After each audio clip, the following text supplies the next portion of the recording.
90 కీర్తనలో నుండి మనం దేవుని వాక్యాన్ని చదువుకున్నాం.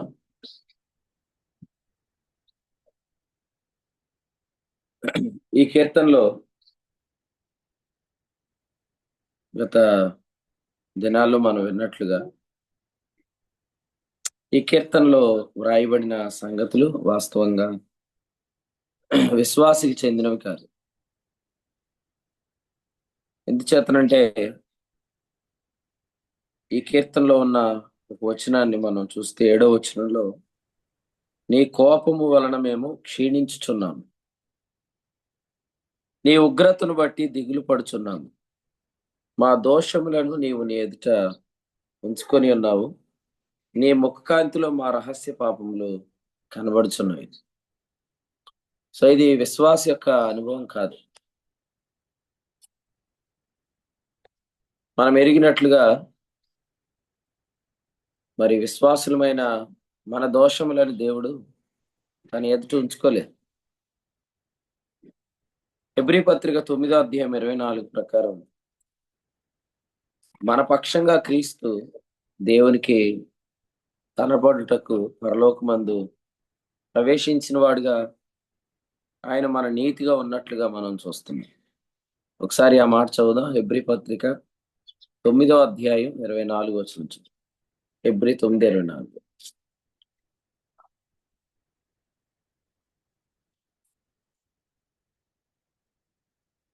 అందువలన నిజమైన పరిశుద్ధ స్థలమును పోలి హస్తకృతమైన పరిశుద్ధ స్థలములలో క్రీస్తు ప్రవేశింపలేదు గాని ఇప్పుడు మన కొరకు దేవుని సముఖమందు కనబడుటకు పరలోకమందే ప్రవేశించాను.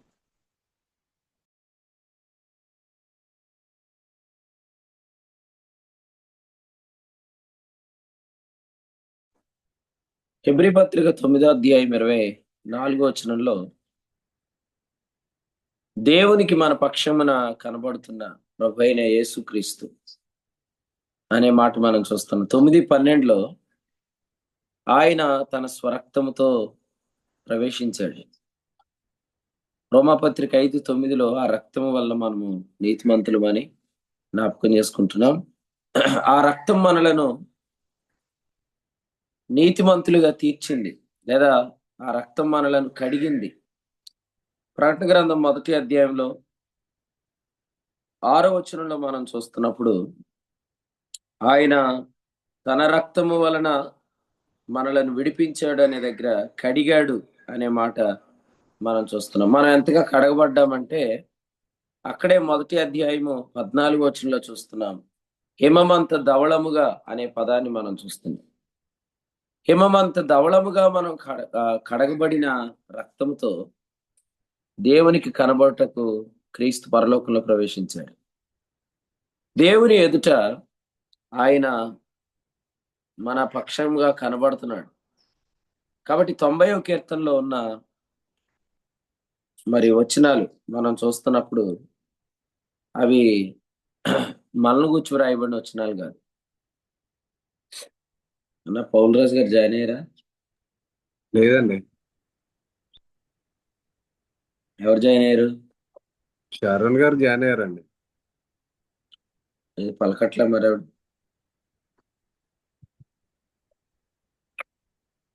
వందనాలండి. అమ్మా వందనాలు. వందనాలండి. నేను లేడా? ఉన్నారండి. నిద్రపోతున్నాడా? లేపండి. మాస్టర్ గారు పిలుతున్నారు మిమ్మల్ని, లేపండి. ఎలా నిద్రపోతున్నారమ్మా? చెప్తానండి. అసలు జూమ్ మీటింగ్ జరిగితే నిద్ర ఎలా పడుతుంది అసలు? 90వ కీర్తన మనం చూస్తున్నప్పుడు ఈ కీర్తనలో వ్రాయబడిన మాట ఏంటంటే 7వ వచనంలో, నీ కోపం వల్ల మేము క్షీణించుచున్నాము, నీ ఉగ్రతను బట్టి దిగులు పడుచున్నాం అనే మాట వ్రాయబడింది. ఎందుకు క్షీణిస్తాం ఇక్కడ అనంటే 11వ వచనం చూడండి. నీకు చెందవలసిన భయము కొలది, నీకు చెందవలసిన భయము కొలది పుట్టు నీ క్రోధము అన్నాడు. మనము ఆయన ఉగ్రత క్రింద ఉన్నప్పుడు, ఆయన కోపం క్రింద ఉన్నప్పుడు మనం ఆయనకి చెల్లించవలసినవి ఉన్నాయి. పాత నిబంధన అంతా కూడా ఏంటంటే ఫిలిప్పి పత్రిక 3:9 చెప్పినట్లుగా ధర్మశాస్త్ర మూలమగు నీతి, ధర్మశాస్త్ర సంబంధ క్రియల వలన నీతిని వెతుకుట.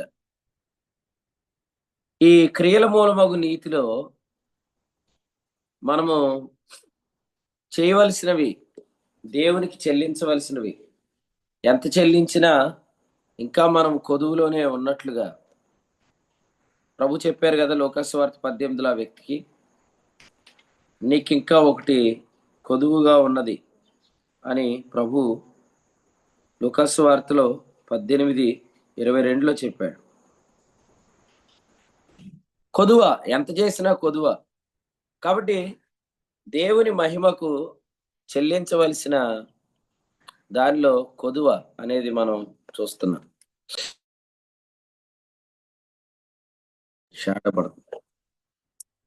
అందుకని ఇక్కడ ఏం చెప్పాడంటే వాక్యంలో నీకు చెందవలసిన భయము కొలది నీకు పుట్టు క్రోధం అని.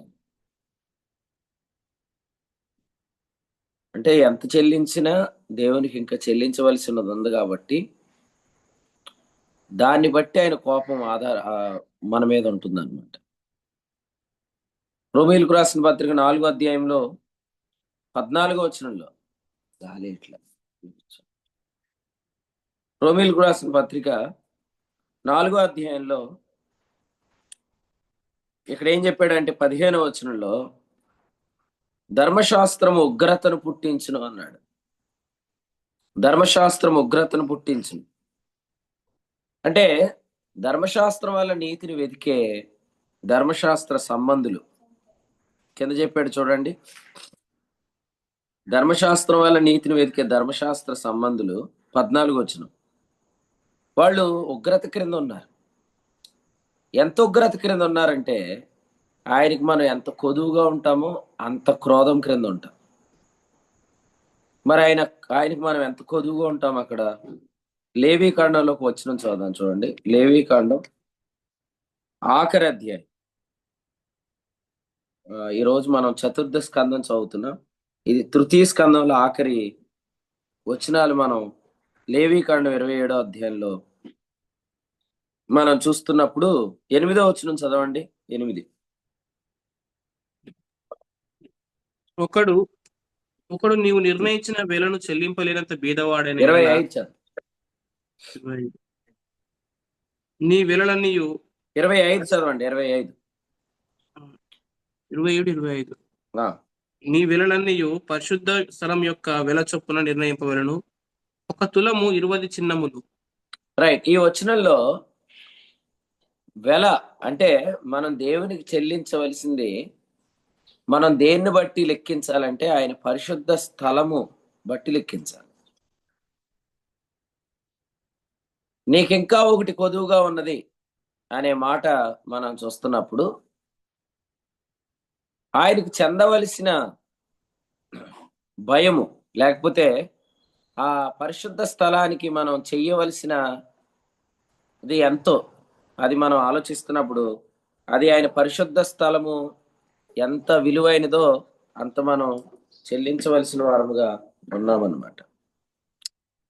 కాబట్టి లేవీ కాండంలో 27వ అధ్యాయంలో ఏం చెప్పాడంటే పరిశుద్ధ స్థలము యొక్క వెల చొప్పున నిర్ణయించాలని చెప్పాడు.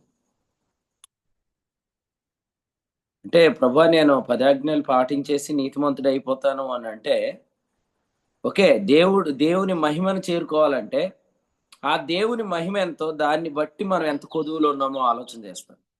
దాన్ని బట్టి ఆయన కోపం ఆధారపడి ఉంటుంది. కొదువుగా ఉన్నది అంటే ఎంత కొదువు ఉన్నది?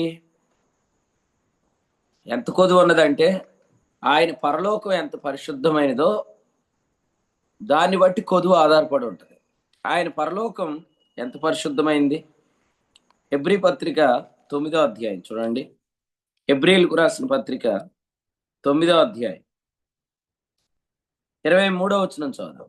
హెబ్రీ 9:23 పరలోకమందున్న వాటిని పోలిన వస్తువులు ఇట్టి బలుల వలన శుద్ధి చేయబడవలసి ఉండెను గాని పరలోక సంబంధమైనవి వీటికంటే శ్రేష్టమైన బలుల వలన శుద్ధి చేయబడవలసి ఉండెను.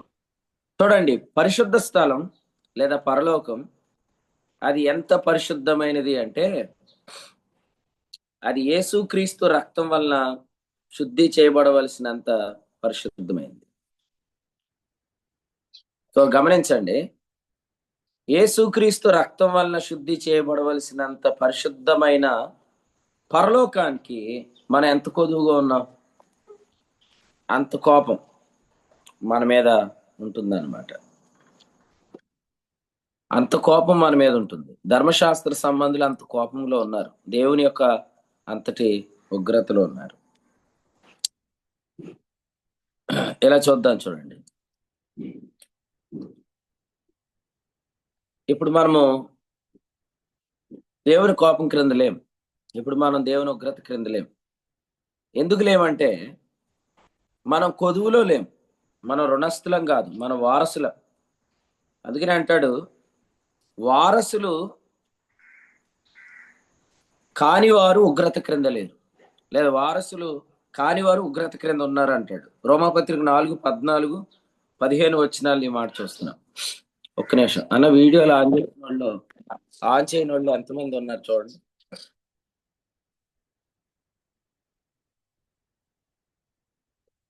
రోజు చెప్పిన వీళ్ళకి కొత్త అయిపోతుంది, జూమ్ మీటింగ్ ఇలాగే జాయిన్ అవుతున్నారు. అన్న మీకు తెలుసా ఎవరెవరు వీడియోలు పర్మిషన్ అడగలేదు? తెలుసండి. రిమూవ్ అనే ఆప్షన్ ఉందా మీకు? చూడండి.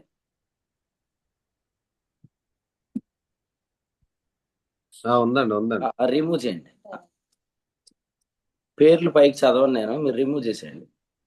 ఇప్పుడు 86 ఉంది కదా, మిమ్మల్ని రిక్వెస్ట్ చేసిన వాళ్ళు తప్ప అందరు రిమూవ్ చేసేయండి. వాళ్ళకి ఆడియోస్ పెట్టకండి అన్న. ఫైనల్ గా ప్రేయర్లు ఎంతమంది ఉన్నారో వాళ్ళకి మాత్రం ఆడియోస్ పెట్టండి. ఓకే. 86 అనే సంఖ్య తగ్గిపోవాలి. వీడియోలు ఆన్ చేసిన వాళ్ళు మాత్రం ఉండాలి, మిగిలిన వాళ్ళందరూ రిమూవ్ చేసేయండి. వినండి జాగ్రత్తగా వాక్యాన్ని. మనం దేవుని కోపం క్రింద ఉంటే ఎంత కోపం క్రింద ఉంటాం అంటే, మనం పరలోకానికి ఎంత కొదువులు ఉంటే అంత కోపం క్రింద ఉంటాం. మరి పరలోకానికి మనం ఎంత కొదువు క్రింద ఉంటామంటే అది ఎంత పరిశుద్ధమైనదో మనం అంత కొదువులో ఉంటాం. పరలోకం ఎంత పరిశుద్ధమైంది? హెబ్రీ పత్రిక 9:23 చదివాం. శ్రేష్టమైన బలుల వలన శుద్ధి చేయబడవలసిన పరలోకం అనే మాట చూస్తున్నాం. అంటే యేసు ప్రభు రక్తము ద్వారా అది శుద్ధి చేయబడింది. యేసు ప్రభు రక్తం ఎంత అమూల్యమైంది. కాబట్టి ఒక ధర్మశాస్త్ర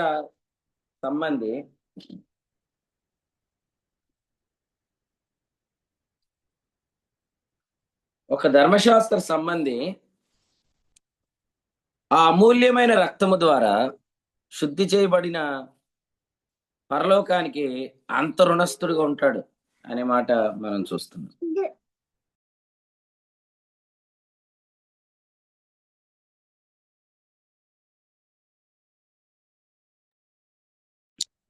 అది మనం గమనించాలన్నమాట. సో ఇక్కడ వారసులు కాని వారందరూ కూడా ఆయన ఉగ్రత క్రింద ఉన్నారు.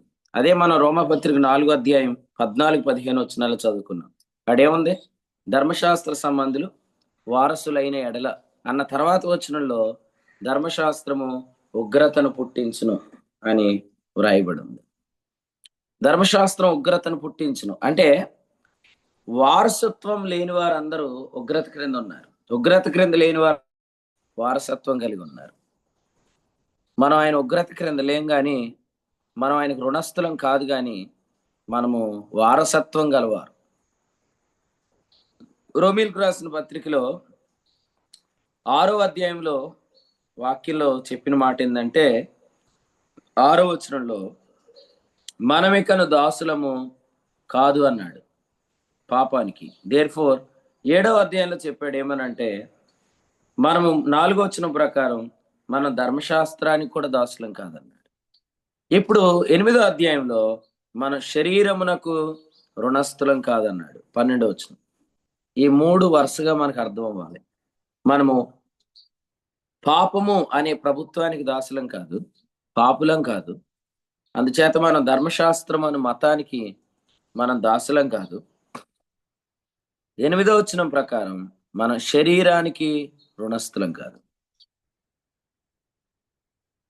శరీరానికి రుణస్థుడు ఎవరంటే దేవుని ఉగ్రత క్రింద ఉన్నవాడు. శరీరానికి రుణస్థుడు ఎలా మాట్లాడతాడంటే శరీరం చావునకు లోనైంది కాబట్టి ఆ శరీరాన్ని అనుసరించి మాట్లాడతాడు. మన శరీరానికి రుణస్థులం కాదు. ఎందుకంటే మనం ఎవరు ధర్మశాస్త్రానికి దాసులం కాదు. ఎవరైనా చెప్పండి, ధర్మశాస్త్రానికి దాసులు కాని వారు శరీరానికి ఎలా రుణస్థులు కారు? ఈ లింక్ ఎవరైనా చెప్తారా? చెప్పండి.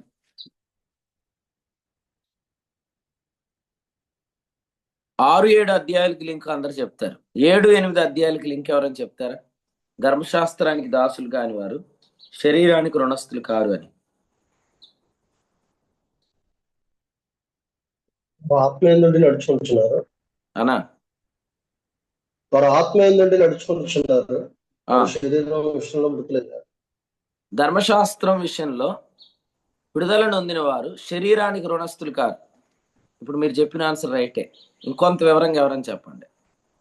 ధర్మశాస్త్రానికి దాసులు కాని వారు శరీరానికి రుణస్థులు కారు. ఎలాగ?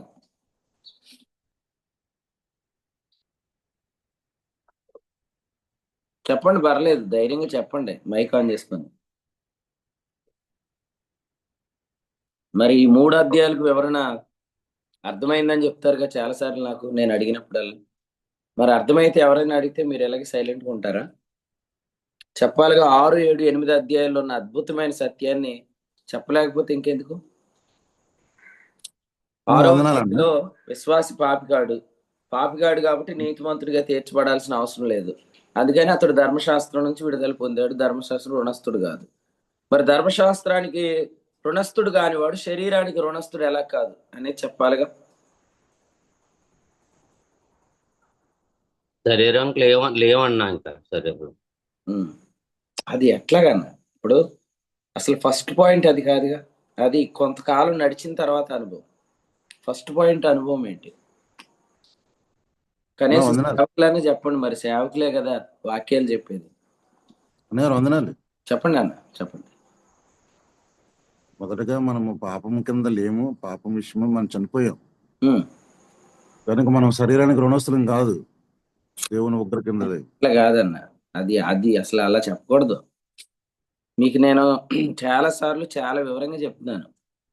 మీరు ఎంజాయ్ చేయాలి, వాక్యాన్ని ఎంజాయ్ చేసి ఆ వాక్యాన్ని నేనైతే ఎప్పుడు చెప్పుకుంటాను. రోమపత్రిక 6, 7, 8 అధ్యాయాలు నోటితో. అలా చెప్పకూడదు. చెప్పండి, ఇంకెవరైనా చెప్పండి. ధర్మశాస్త్రానికి కాని వాడు శరీరానికి రుణస్థుడు ఎలా కాదు?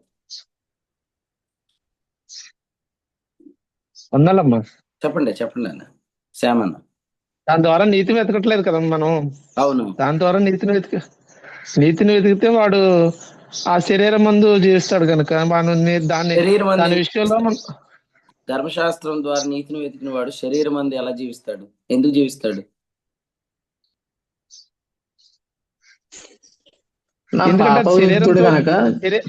ఒక్క నిమిషం వినోద్ ఆగు, ఒక్క నిమిషం. శ్యామన్న చెప్పండి.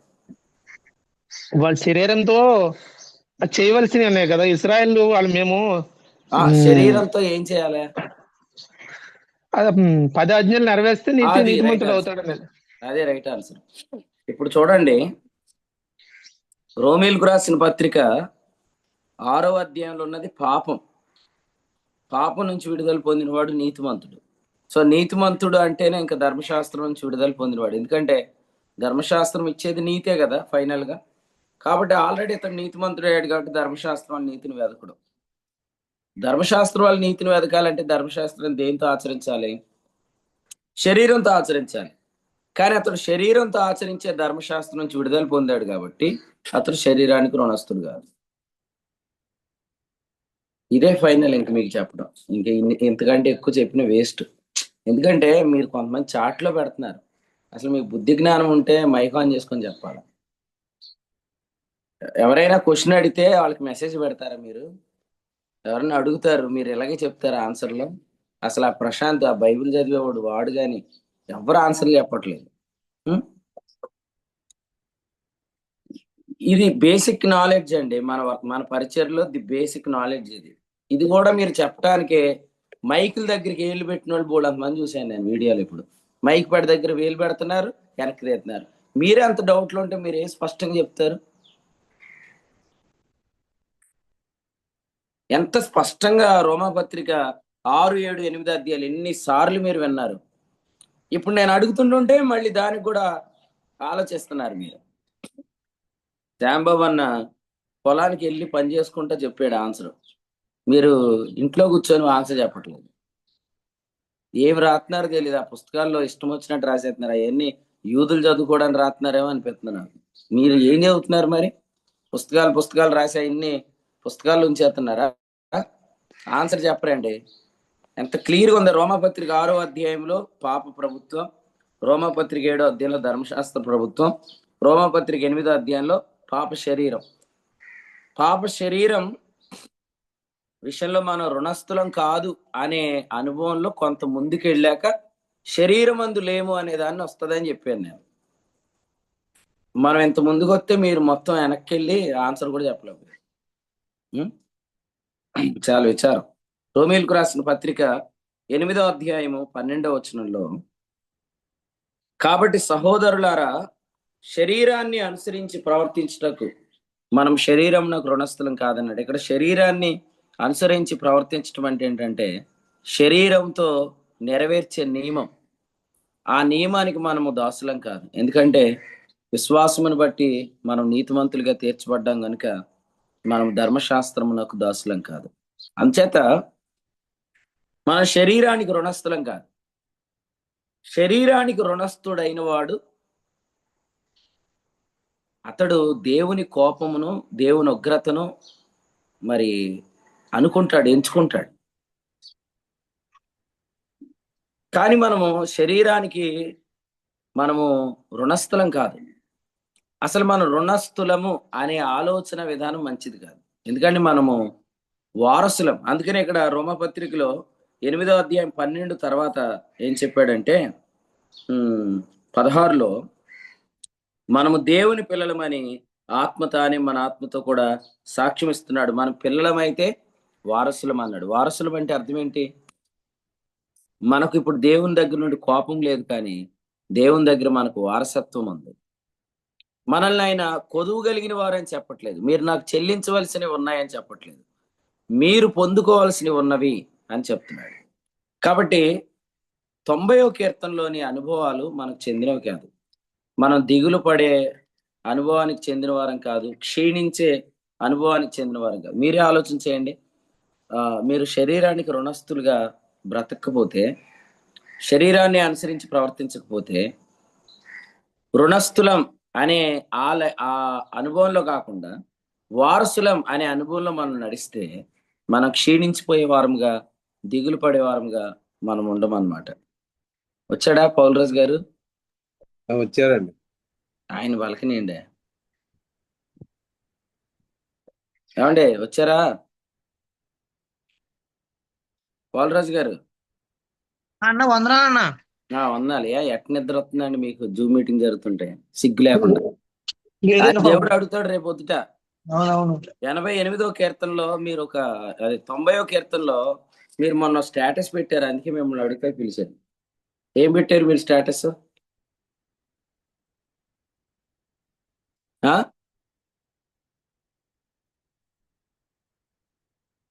మీరు పెట్టిన స్టేటస్ డ్రింక్ లోటే పెడుతున్నారా, లేకపోతే ఏమైనా పాటలు ఏమైనా పెడుతున్నారా? అప్పుడప్పుడు మనకి పెడుతున్నాం కదన్నా. మనయ్య కాదు అది. మీరు ఏం పెట్టారు అనుకున్నారు? నా బ్రతుకు దినములు లెక్కింపు నేర్పమని పాట పెట్టారు ఈ మధ్యలో. మీరు నేర్పు అనే పాట పెట్టారండి. అన్న ఇప్పుడు నేను ఇస్తున్నాను కోటింగ్, మళ్ళీ మీరు మసాలా కలిపితే చచ్చిపోతున్నారు అక్కడ. ఇప్పుడు నా మీదకి వచ్చేస్తున్నా కేసులన్నీ. నువ్వు మధ్యలో వచ్చి మసాలా వేస్తావు. నువ్వు మధ్యలో నాదే ఎక్కువ అవుతుందంటే మీరు వచ్చి ఒక స్పూన్ వేస్తున్నారు, వాళ్ళు చచ్చిపోతున్నారు అటు పక్కన. ఏమంటే పెట్టారా పాట ఈ మధ్యలో? పెట్టానన్నా, నిశ్చయ జాన్ గారిది. ఆ నిస్సిజాంది కాదు, అది 90వ కీర్తనలో మోషే గారిది అది. ఆ, నీ బ్రతుకు దినాలు లెక్కెత్తున్నావా? మరి ఎన్ని రోజులు ఉన్నాయి, ఎన్ని రోజులు చచ్చిపోతావు? అరే మనం వింటున్న వాక్యం ఏంటి? నువ్వు ఇక చచ్చిపోవు అని అంటే పాటలు పెడుతున్నారు. మీరు ఏ పాటలు పెడుతున్నారు మీకు తెలుస్తుంది. వాక్యం తెలిసిన వాళ్ళు పెడతారు ఈ పాటలు. నేను మొన్న మీకు చెప్పాను, ఈ పాట మనకు చెందింది కాదు. నా బ్రతుకు దినములు నాకు లెక్కింపు నేర్పం అనేది మనకు చెందింది కాదని ఎంత క్లియర్గా చెప్పా. ఆ పాట పెట్టు, 3 డ్రింకులు ఎట్టావు, ఆ తర్వాత ఈ పాట ఎట్టావు, ఆ తర్వాత నా షార్ట్ ఎట్టావు, ఆ తర్వాత ఆ రోజు జూమ్ మీటింగ్ది టెంప్లెట్ పెట్టావు. ఎంత పాపం చేసావు చూడు. అందుకే నేను నిద్రలేపాను, మళ్ళీ వెళ్ళి పడుకోవచ్చాక. 90వ కీర్తన వింటున్నారా? నా బ్రతుకు దినములు లెక్కించుము అని అడగద్దు. మనం దానికి చెందిన వాళ్ళం కాదు. చచ్చిపోయేవాడు అడుగుతాడు అన్నమాట. ఆయన ఉగ్రత క్రింద ఉన్నవాడు అడుగుతాడు, క్షీణించిపోయేవాడు అడుగుతాడు, దిగులు పడేవాడు అడుగుతాడు. నరులారా తిరిగి రండి అని ఆయన మనల్ని పిలవట్లేదు, ఇక్కడికి ఎక్కిరమ్ము అని పిలుస్తున్నాడు. ప్రకటన గ్రంథం 4వ అధ్యాయం 1వ వచనం, ఇక్కడికి ఎక్కిరమ్ము అంటున్నాడు. ఎక్కిరమ్ము అని ఎవరిని పిలిచాడు? నేను వచ్చు వరకు ఉండు వాడిని పిలిచాడు.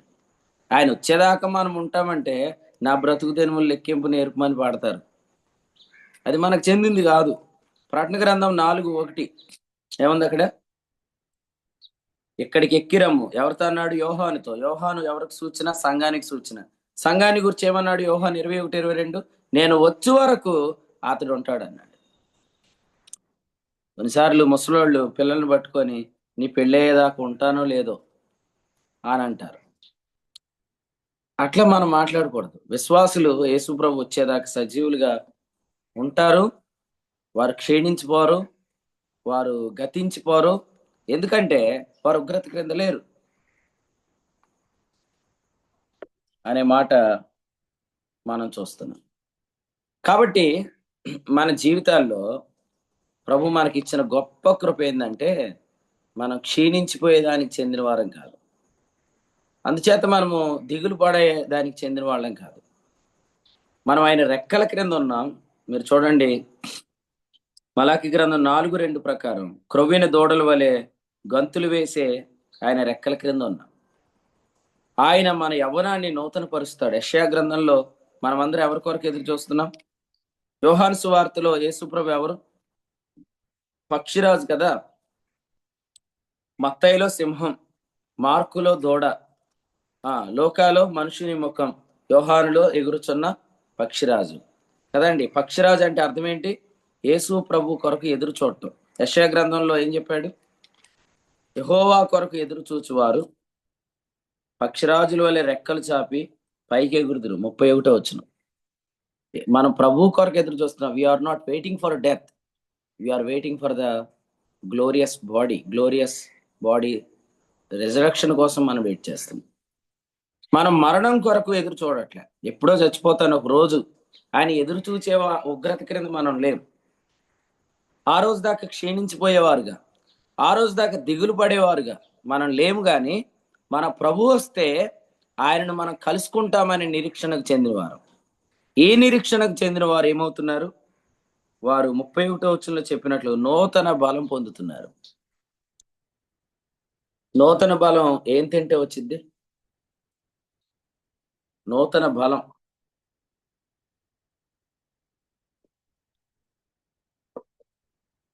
ఏం తిన్నా బలం వచ్చిద్ది అని ఉంది, కానీ ఎక్కడ నూతన బలం వచ్చేది ఎక్కడ లేదు. నూతన బలం ఎక్కడ వస్తుందంటే ఆయన కొరకు ఎదురు చూడటంలో వస్తుంది. మనం ఎదురు చూస్తుంది దేని కొరకు? మరణం కొరక కాదు. మనం ఎదురు చూస్తుంది దేని కొరకు అంటే తీతుపత్రిక 1:1 చెప్పాడు, జీవమును గూర్చిన నిరీక్షణ అన్నాడు. మనం జీవాన్ని నిరీక్షిస్తాం. నిన్నటి కంటే ఇంకా ఎక్కువ జీవం కలిగిద్దని ఈరోజు జీవించడానికి నిరీక్షిస్తాం. యోహాను 10:10 సమృద్ధి అయిన జీవం కొరకు మనం నిరీక్షిస్తున్నాం. జీవం కొరకైన నిరీక్షణ. కొలసి 1:3 పరలోకమందు మీ కొరకు ఉంచబడిన నిరీక్షణ, అదే జీవం కొరకైన నిరీక్షణ. జీవాన్ని నిరీక్షిస్తున్న వారందరూ పక్షిరాజుల వలె రెక్కలు చాపి పైకి ఎగురుదురు. అలయక అన్నాడు. ఇంకోటి ఏమన్నాడు? సొమ్మసిల్లక. దేవునికి స్తోత్రం. అలసిపోము, సొమ్మసిల్లం. కేవలం దేని కొరకు ఎదురు చూస్తే చాలు? జీవం కొరకు, క్రీస్తు కొరకు.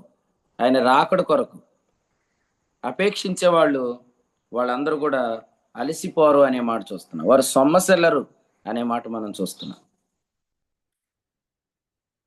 మరలా జ్ఞాపకం చేస్తున్నాను, మనం మరణాన్ని ఎదురు చూడాల్సిన అవసరమే లేదు. మనం రుణస్థులం కాదు, మన అప్పులో లేం, మనం వారసులం. మనకు వారసత్వం ఉంది. పరలోకంలో మనకు జీవము భద్రం చేయబడింది. కొలసి పత్రిక 3:3. పరలోకమందు మనకు స్వాస్థ్యం భద్రం చేయబడింది. పేతురు 1:5. ఇందువలన మీరు మిక్కిలి ఆనందిస్తున్నారు అన్నాడు. దిగులు పడేవాళ్ళు ఎక్కడ, ఆనందించేవాళ్ళు ఎక్కడ? ఆ ఆనందాన్ని ఏమన్నాడు? అది చెప్పన సఖ్యమును మహిమాయుక్తమునైన ఆనందం అని చెప్పాడు. కాబట్టి ఏదో అప్పులోళ్ళలాగా మనం ఏడవలసిన అవసరం లేదు. అప్పులోళ్ళలాగా మనం మొహాలు పెట్టుకోవాల్సిన అవసరం లేదు. మన వారసులం, మనం దేవునికి వారసులం. మన వారసత్వం పరమందు భద్రపరచబడి ఉంది. మీలో ఎవరైనా దిగులుగా ఉన్నారంటే కారణం ఏంటంటే మీరు ఆ వారసత్వాన్ని అనుభవించకపోవటమే, ఆ వారసత్వాన్ని మీరు తెలుసుకోకపోవటమే. ఎఫెసీ పత్రిక 1:17-19 ఏమన్నాడు? మరియు మీ మనోనేత్రములు వెలిగించబడినందున. వెలిగించబడ్డాయి కాబట్టి ఏం చెప్పాడు?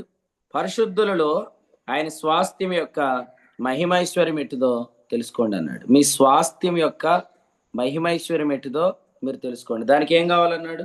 జ్ఞానము, ప్రత్యక్షత గల మనసు. రక్షించబడిన ప్రతి ఒక్కరికి మనోనేత్రాలు వెలిగించబడ్డాయి. ఇప్పుడు వారికి జ్ఞానం, ప్రత్యక్షత గల మనసు దొరికితే వారు వారి స్వాస్థ్యం యొక్క మహిమైశ్వర్యం ఎట్టుదో తెలుసుకుంటారు. ఎఫెసీ పత్రికలో ఒక మంచి మాట ఉంది, చదవండి. 3వ అధ్యాయం 15-18 వచనాలు చదువుదాం. 15-18 వచనాలు. మీరు అంతరంగ పురుషుని యందు శక్తి కలిగి ఆయన ఆత్మ వలన బలపరచబడినట్లుగాను క్రీస్తు మీ హృదయములలో విశ్వాసం ద్వారా నివసించినట్లుగాను తన మహిమైశ్వర్యం చొప్పున మీకు దయచేయవాలని. ఆ మాట చూడండి. తన మహిమైశ్వర్యం చొప్పున మనకు దయచేస్తాడు. మనం ఆయనకు రుణస్థులం కాదు. మనం పాపమునకు దాసులం కాదు, ధర్మశాస్త్రానికి దాసులం కాదు, శరీరానికి రుణస్థులం కాదు. మన వారసులం. మన వారసత్వం భద్రం చేయబడింది. ఇందువల్ల మనం మిక్కిలి ఆనందిస్తున్నాం. ఆ స్వాస్థ్యం యొక్క మహిమైశ్వర్యం ఎట్టిదో తెలుసుకోవడానికి జ్ఞానం, ప్రత్యక్షత గల మనసు ఆయన మనకు దయచేయాలని ప్రార్థన చేస్తున్నాం. ఇక్కడ ఏం చెప్పాడు? తన మహిమైశ్వర్యం చొప్పున ఆయన మనకు దయచేస్తాడు. దీని మీద ఫోకస్ పెట్టిన వాళ్ళందరూ అంతరంగ పురుషుని యందు శక్తి కలిగి ఉంటారు. క్షీణించిపోయినట్టు ఉండరు, దిగులు పడుతున్నట్లు ఉండరు. వారు ఎనర్జెటిక్ గా ఉంటారు. హెబ్రీ 3:6 చెప్పినట్లుగా వారు ఉత్సాహంగా ఉంటారు అనే మాట మనం చూస్తాం. ఉత్సాహంగానే ఉండాలి. ఎందుకు ఉత్సాహంగా ఉండాలి? కొదువులో ఉన్నామా? కొదువు కలిగి ఉన్నామా? కాదు కాదు, తీసుకురా. మనం పరలోకానికి కొదువులో లేం. మనం పరలోకంలో స్వాస్థ్యం గలవారు. కాబట్టి ఉదయం దేవుని వాక్యం వింటున్న మీరు ఎలా ఉండాలి? క్షీణిస్తున్నట్టు ఉండాలా? దిగులు పడుతున్నట్టు ఉండాలా?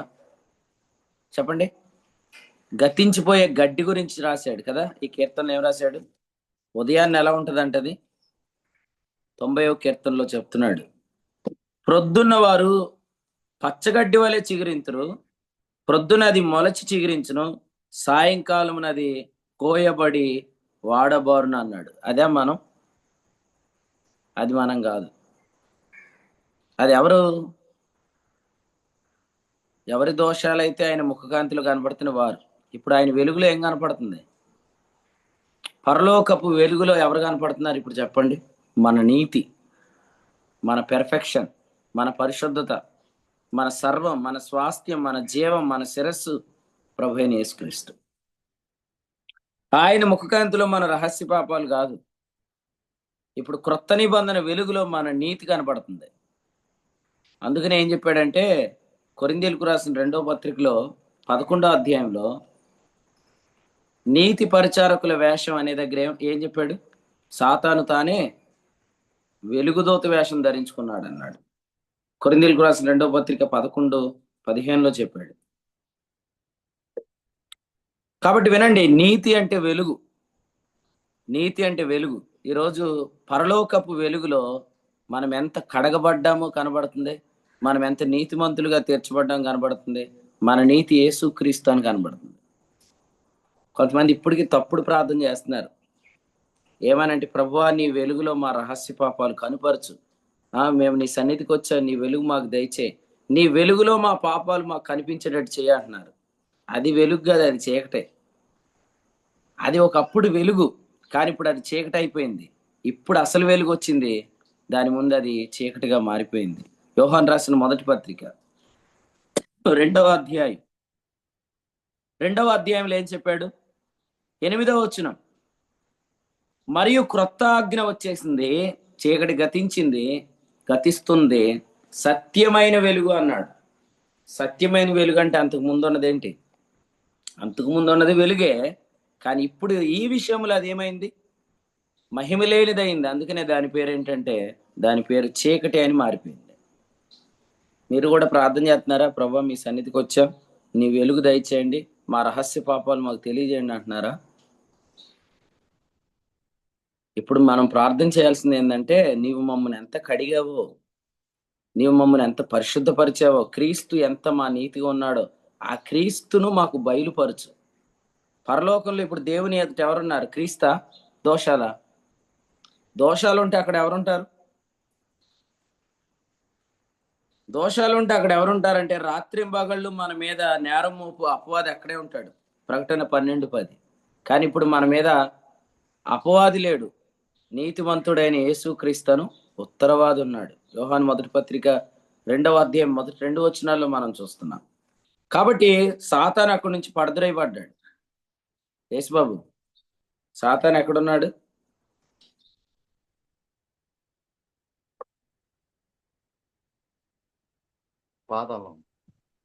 పాతాళంలో ఉన్నాడా? నీకు అలా అలా వింటున్నా నువ్వు వాక్యం. అంటే కాలేబు గారు, జగన్నాథపురం కాలేబు గారు, సాతాను ఎక్కడ చెప్పండి? భూమి మీద ఉన్నాడు. ఎందుకంటే అన్నీకి తెలుసు, బాగాడు ఎక్కడున్నాడు కూడా తెలుసు. నువ్వు పాతాళంలో ఉన్నాడారా సాతాను? 1000 ఏండ్ల రాజ్యంలో ఉన్నావు నువ్వు.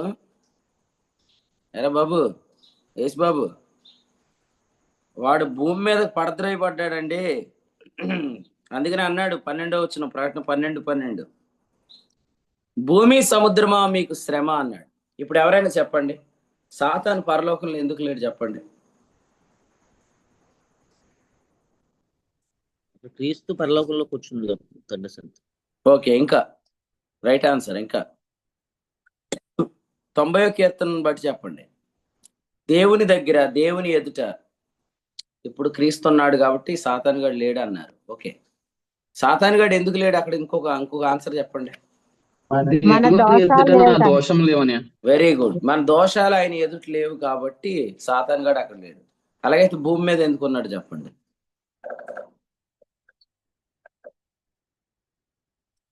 ఇలా అడుగుతారు అనుకోలేదు బాసు అంటారా? మరి అలా అడగాలి బాసు. భూమి మీద ఎందుకున్నాడు? సముద్రం మీద ఎందుకున్నాడు? సముద్రంలో ఈత్తా ఉంటాడండి సాతాను. ఆడికి ఈత వచ్చా? అప్పుడప్పుడు వెళ్ళి బీచ్కి వెళ్ళి ఈత్తా ఉంటాడా? మరి సముద్రం మీద ఎందుకున్నాడు? భూమి మీద ఎందుకున్నాడు? రే ప్రశాంత్, ఏం రాస్తున్నావురా? సముద్రం ఎలా ఉంటదని రాస్తున్నావా? అది ఉప్పగా ఉండును, అందులో ఖనిజములు ఉండును, అందులో NaCl ఉండును అని రాస్తున్నావు ఏంటరా? ఒరే ఏం రాస్తున్నావురా? ఒరే ఆన్సర్ చెప్పరా? ఆన్సర్. భూమి మీద సాతాను ఎందుకున్నాడు? సరే, పరలోకంలో ఎందుకు లేడని చెప్పిన వాళ్ళు దాన్ని బట్టి భూమి మీద ఎందుకున్నాడు చెప్పండి. భూమి మీద ఆయన రాజ్యం ఇంకా స్టార్ట్ అవ్వలేదు కదండి. స్టార్ట్ అవుతే బంధించబడతాడు వాడు. అవునా?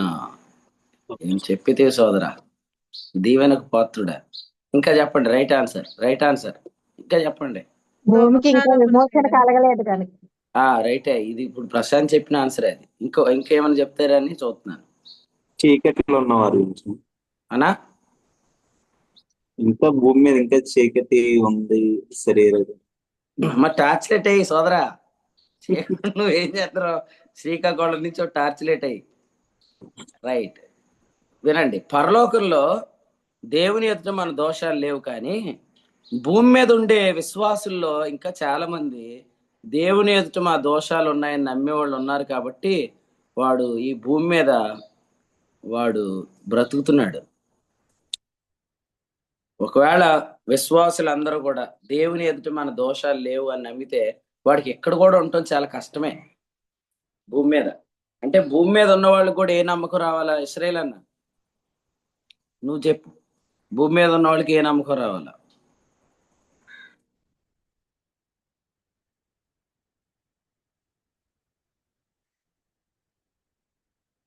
ఏమన్నా మైక్ ఆన్ చేసుకోకపోతే నాకు ఏమనపడుతుంది?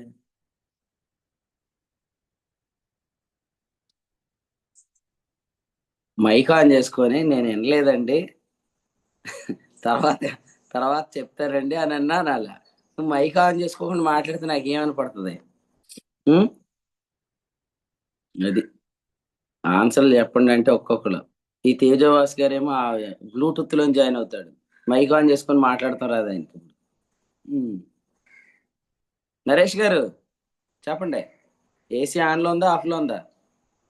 ఆఫ్ లో ఉందండి. దేవుని ఎదుట నా దోషములు లేవనే నమ్మకంలో ఉన్నాడండి. ఎవరు? సాతానా? ఈ భూమి మీద ఉన్న విశ్వాసులకండి. భూమి మీద ఉన్న విశ్వాసులకి దేవుని ఎదుట నా దోషములు లేవనే నమ్మకం రావాలి. వస్తే వాడు భూమి మీద కూడా ఉండటం చాలా కష్టమైపోద్ది. ఆనందన్న అర్థమైందా? రైట్. నాకు ఇద్దరు ఆనందులు పక్కనే ఉన్నారు, ఇద్దరు తలకి పేరు దేవుని స్తోత్రం. ఇంకొక ఆనంద్ గారు కింద ఉన్నాడు, స్క్రోల్ చేస్తే కనపడుతున్నాడు. అన్న నిరీక్షణ ఏంటన్నా అలా పలుకుతున్నావు? నీ రక్షణ అంటున్నావు. నీ రక్షణ అంటే ఏంటి? పాట పాడినప్పుడు నీ రక్షణ అంటున్నావు కదా, ఆ నీ రక్షణ కాదు, అది నిరీక్షణ. ఈసారి సరిగ్గా పాడాలి అది. చిక్కల ఆనంద్ అన్న మీరు మైక్ ఆన్ చేశారనుకో, ఇప్పుడు మీరు నాకు పైకి వచ్చేస్తారు వీడియోలో. అప్పుడు ఒకేసారి ముగ్గురు ఆనందులకి అర్థమైంది అనుకుంటాను. అందరికి అర్థమైందా లేదా? సాతాను గాడు భూమి మీదకి ఎందుకు వచ్చాడు?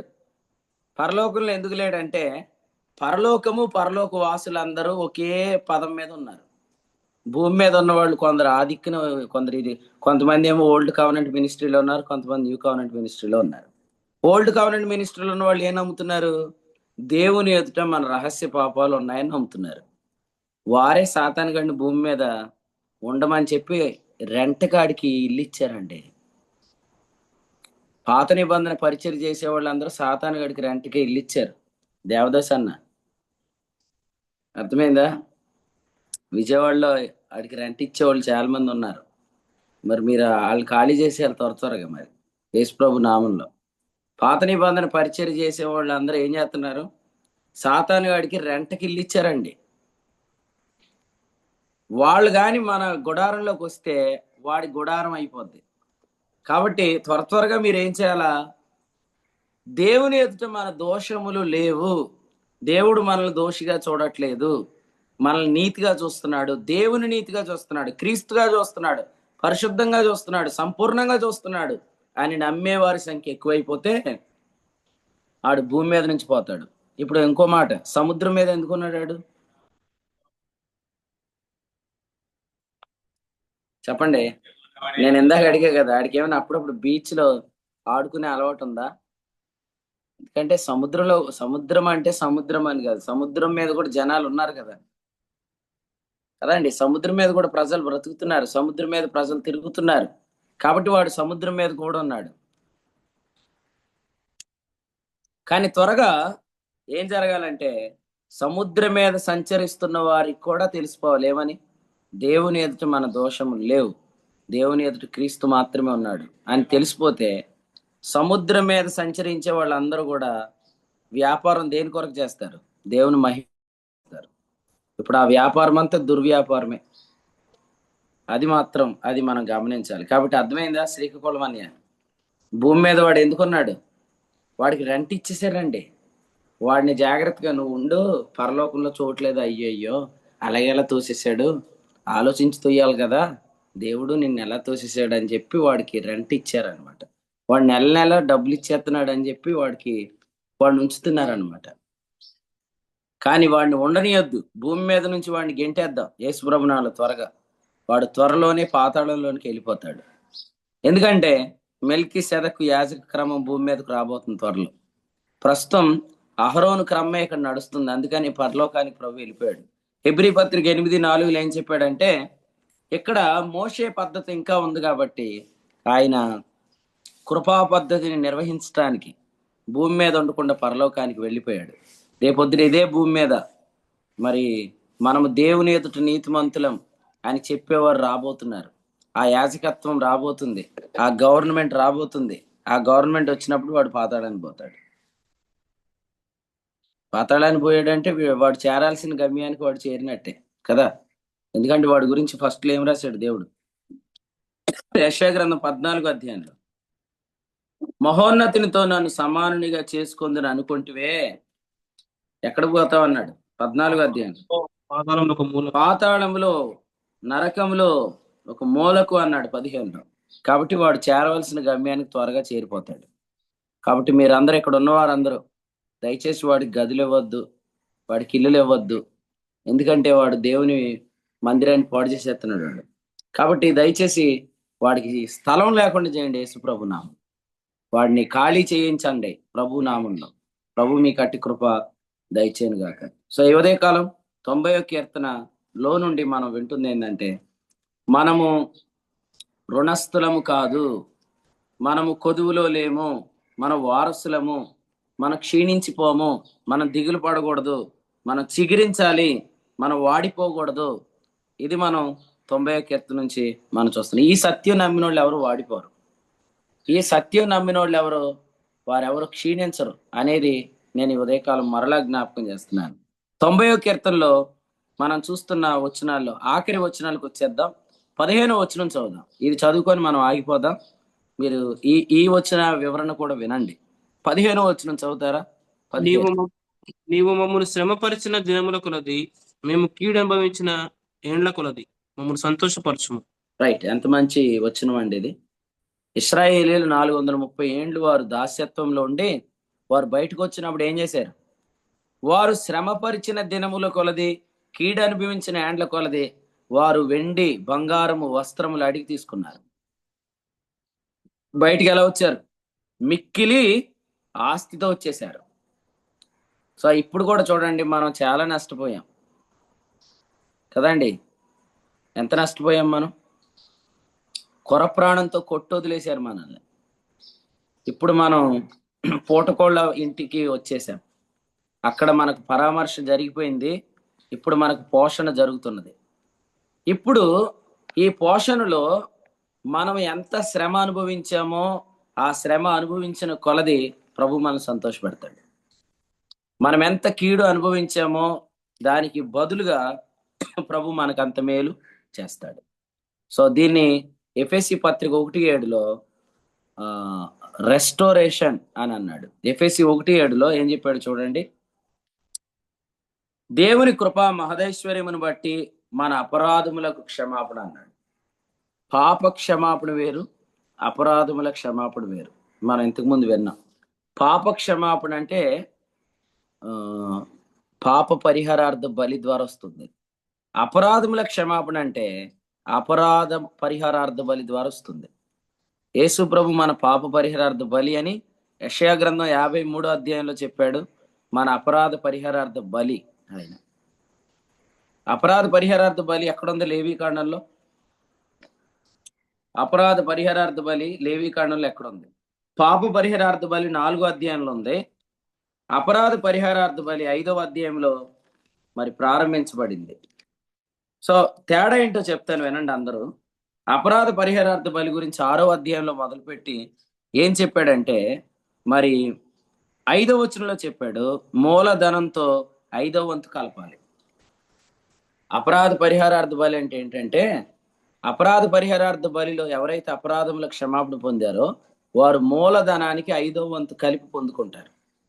మూలధనం 100 అనుకోండి, 5వ వంతు ఎంత? 100లో 20 కదా. సో 100కి 20 కలపండి ఎంత? 120. అంటే కోల్పోయిన దానికంటే మనకు 120% రెస్టోరేషన్ వస్తుంది. మొట్టమొదటి సంఘంలో సంఖ్య ఎంత? 120 కదా, 120. అంటే సంఘము అంటే అర్థం ఏంటంటే మనం కోల్పోయినవన్నీ ఇక్కడ మనకు దొరుకుతాయి, ఈ ఇంట్లో దొరుకుతాయి. సో అది రెస్టోరేషన్ దొరికే స్థలం అన్నమాట. మనకు రెస్టోరేషన్ ఇక్కడ దొరుకుతుంది. ఎంత మనం కోల్పోయామో దానికి ఇప్పుడు ఆయన 5వ వంతు కలిపి మనకి ఇస్తాడు. మరి చాలా కాలం పాపజ్ఞప్తి గల మనస్సాక్షి కలిగి పాత నిబంధన పరిచర్యలో మన ఆరోగ్యం కోల్పోయాం, మన డబ్బులు కోల్పోయాం, మన సమయం కోల్పోయాం, సంబంధాలు కోల్పోయాం, చాలా కోల్పోయాం. ఎందుకంటే అక్కడ దొంగలు ఉన్నారు, కపట సహోదరులు ఉన్నారు.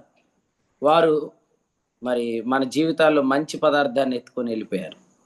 కానీ ఇప్పుడు ఏం చెప్పాడంటే, ఇప్పుడు వారు కీడు అనుభవించిన కొలది వారిని సంతోషపరచు, వారు శ్రమ పెట్టబడింది కొలది వారికి మేలు కలిగించు. అందుకనే ఇప్పుడు ప్రభు మన కొరకు ది బెస్ట్ అని దాచిపెట్టాడు.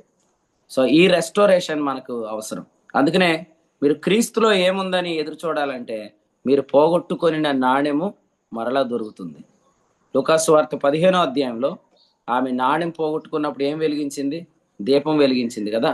మరి ఇప్పుడు సంఘం అంటే అర్థం ఏంటి? ప్రకటన గ్రంథంలో 1వ అధ్యాయంలో ఆ 7 దీప స్తంభములు 7 సంఘములు అని చెప్పాడు 19-20 వచనాల్లో. కాబట్టి సంఘానికి ఎవరైతే వస్తున్నారో వారు సంఘము యొక్క దీపపు వెలుగులో వారు పోగొట్టుకుని నాణ్యాన్ని మళ్ళీ సంపాదించుకుంటారు. కాబట్టి వాట్ ఎవర్ యు లాస్ట్, ప్రభు మీ జీవితాల్లో తిరిగి వాటిని రికవర్ చేస్తాడు, వాటిని మరలా రీస్టోర్ చేస్తాడు.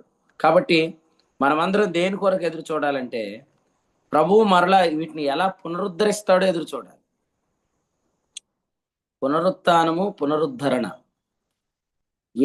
We are belongs to resurrection and restoration. మరణానికి చెందిన వాళ్ళని కాదండి బాబు. ఒకసారి చచ్చి ఇంకెన్నిసార్లు చేస్తావు? నువ్వు మనిషివే కదా. నువ్వు మనిషివి అయితే ఒకసారి చేస్తావు.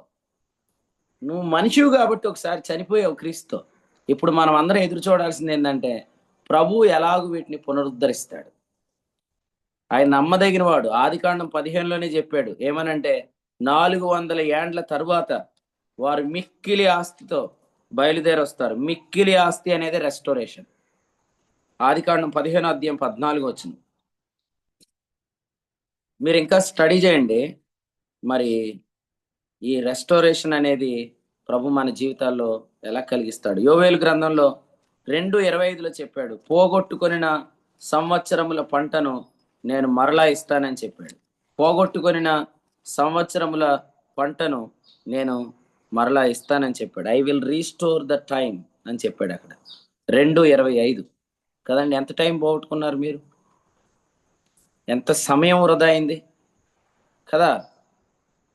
దేవుని ఎదుట మీ దోషాలు ఉన్నాయనే ప్రసంగాలు మీరు ఎంతకాలం విన్నారో ఆ సమయం అంతా వృధా చేసుకున్నారు.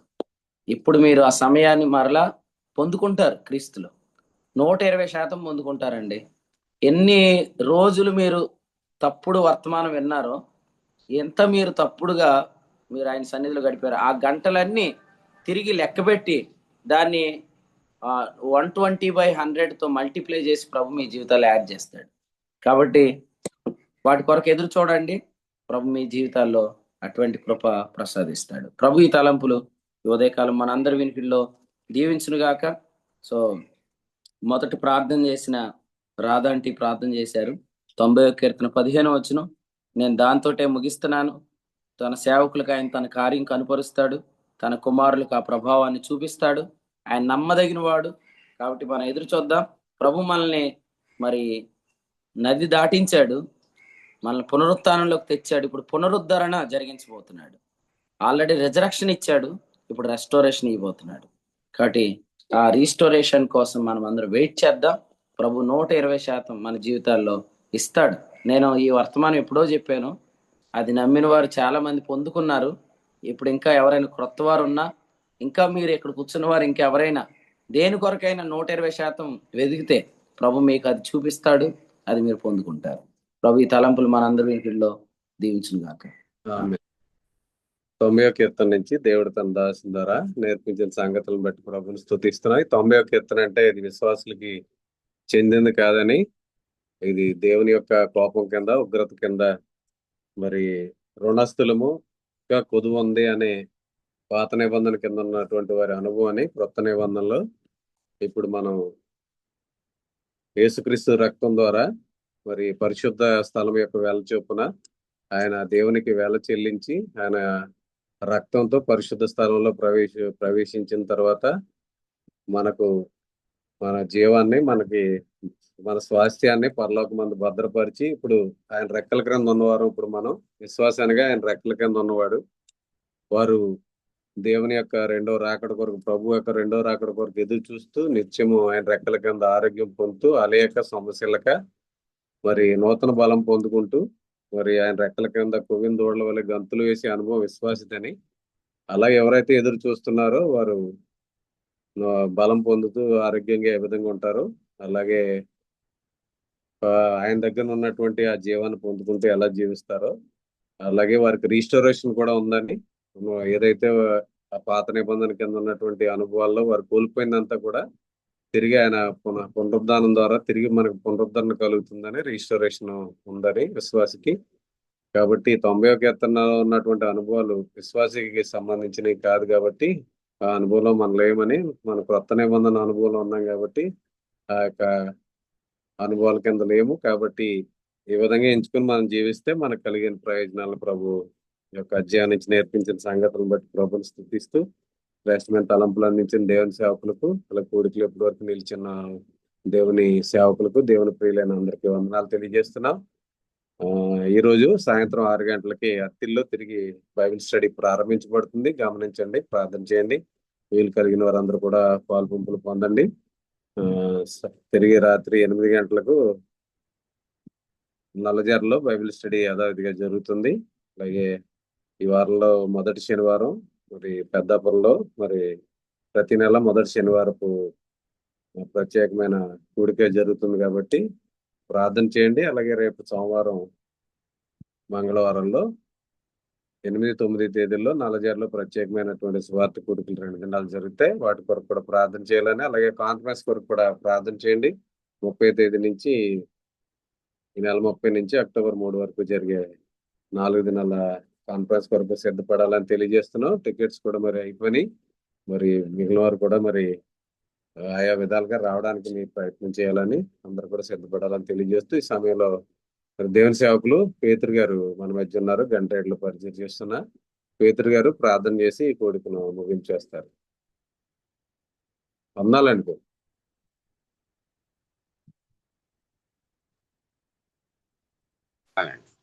వందాలు. పరిశుద్ధుడైన మా దేవ, కృప కలిగిన తండ్రి, నీ స్తోత్రములు చెల్లించుకుని అయినా మరి ఆయన ఉదయకాలము మరి సేవకుల ద్వారా ఆయన యేసు ప్రభు వారిని ఎప్పుడైతే మేము విశ్వసించామో నా తండ్రి, మేము నా తండ్రి కుడిపార్శ్వమున మేము క్రీస్తు ఉన్నాడు అని మేము విశ్వసించిన మేము మా యొక్క రహస్య పాపాలలో మేము లేము నాయన, మేము వెలుగులో ఉన్నామని ఆయన నీ సేవకుల ద్వారా మీరు మాట్లాడారు. కీర్తన గ్రంథము నాయన 90 అధ్యాయంలో నాయన అక్కడ 90 అధ్యాయం అది నాయన మరి అన్యజనుల గురించి ఉగ్రతలలో గురించి వారికి రాయబడిందని నాయన, మరి నా తండ్రి మేమైతే ఆ ఉగ్రతలలో లేవని, రహస్య పాపాలలో మేము లేవని నాయన నీ సేవకుల ద్వారా మీరు మాట్లాడారు. నాయన నీకు స్తోత్రాలు. మేమైతే వెలుగులో ఉన్నామని నా తండ్రి మీరు మాతో మాట్లాడినటువంటి విధానాన్ని బట్టి మీకు స్తోత్రాలు చెల్లించుకుంటున్నాం ప్రభువా. నా తండ్రి మరి ఈ ఉగ్రతలో ఉండి శరీర ధర్మశాస్త్రం పెట్టి శరీర బోధలను పెట్టి నాయన ఉండి ఎంతో నష్టపోయాము నా తండ్రి. ధర్మశాస్త్రం యొక్క బోధ కానీ నష్టపోయిందంతా కూడా నా తండ్రి చివరిగా నాయన మరి రీస్టోర్ చేస్తానని నాయన ఏదైతే నష్టపోయామో, ఏదైతే ఆనందాన్ని కోల్పోయామో అది తిరిగి మీరు నాయన ఇస్తారని కూడా నాయన మీ సేవకుల ద్వారా మీరు మాట్లాడారు. నాయన నీకు స్తోత్రాలు చెల్లించుకుంటున్నాం ప్రభా. అవన్నీ కూడా నాయన వెలుగులో ఉన్న మేము నా తండ్రి పొందుకోవడానికి అర్హులుగా నాయన మిమ్మల్ని మేము స్తుతిస్తున్నాం. నాయన నీకు స్తోత్రములు. నాయన జూమ్లో ఉన్న మరి సేవకులైన వారిని నాయన స్వార్థకులు విశ్వాసులైన ప్రతి ఒక్కరిని మీరు జ్ఞాపకం చేసుకోండి ప్రభా. ఈ సత్యము అన్ని చోట్ల అందరికను నాయన ప్రకటింపబడడానికి మీరు కృప చూపిస్తున్నందుకే నీకు స్తోత్రాలు చెల్లించుకుంటున్నాం ప్రభా. నాయన ఇదిగో నా తండ్రి, మరి హైదరాబాద్ నా తండ్రి, మరి నాయన కాన్ఫరెన్స్ కొరకు మేము ప్రార్థన చేస్తున్నాము నా తండ్రి. అద్భుతంగా మీరు ద్వారాలు తెరుస్తున్న విధానాన్ని పెట్టి మీకు స్తోత్రాలు. ఆయన ప్రతి ఒక్కరు కూడా ప్రయాణము కొరకు నాయన సిద్ధపాటు నాయన కలిగి ఉండడానికి సహాయం దయచేస్తున్నారు. మీకు స్తోత్రాలు. ఆయన ఏర్పాట్లు అన్నింటిలో మీరుండి నాయన ఈ సత్యము నాయన వ్యాపించడానికే మీరు కృప చూపిస్తున్నందుకే నీకు స్తోత్రాలు చెల్లించుకుంటున్నాం ప్రభా. నాయన ఉదయకాలము మరి జూమ్లోకి వచ్చిన ప్రతి ఒక్కరిని కూడా మీరు దీవించి ఆశీర్వదించమని నాయన మేము వెలుగులో ఉన్నాము మేము అని ఒక నిశ్చయితతో నాయన ముందుకు సాగడానికి ప్రతి ఒక్కరికి నాయన అనుగ్రహించమని, కృప చూపించమని, సహాయం దయచమని, నీ సేవకులు ఇంకా నాయన నీ ఆత్మ మరి కొలతలేని ఆత్మ ఇచ్చి నాయన మీరు వాడుకుంటున్నందుకే మీకు వందనాలు స్తోత్రాలు చెల్లించుకుంటూ యేసు ప్రభు నామంలో ఈ ప్రార్థన అడిగి వేడుకుంటున్నాను మా పరమ తండ్రి. ఆమేన్. ముగింపు ప్రార్థన చేసిన దేవుని సేవకులు పేతురు గారికి, కూడికలో ఉన్న ప్రియులందరికీ వందనాలండి. ఒకరికొకరు వందనాలు తెలుపు కూడిక ముగింపు చేసుకుందాం. అందరికీ వందనాలు. అందరికీ వందనములు. అందరికీ వందనాలు. అందరికీ వందనాలండి. అందరికీ వదనాలండి. అందరికీ వందనాలండి. అందరికీ వందనాలు. అందరికీ వందనాలండి. అందరికీ వందనాలండి. పక్కన దయచేసి అందరికీ వందనాలు. అందరికీ వందనాలు. అందరికీ వందనాలండి.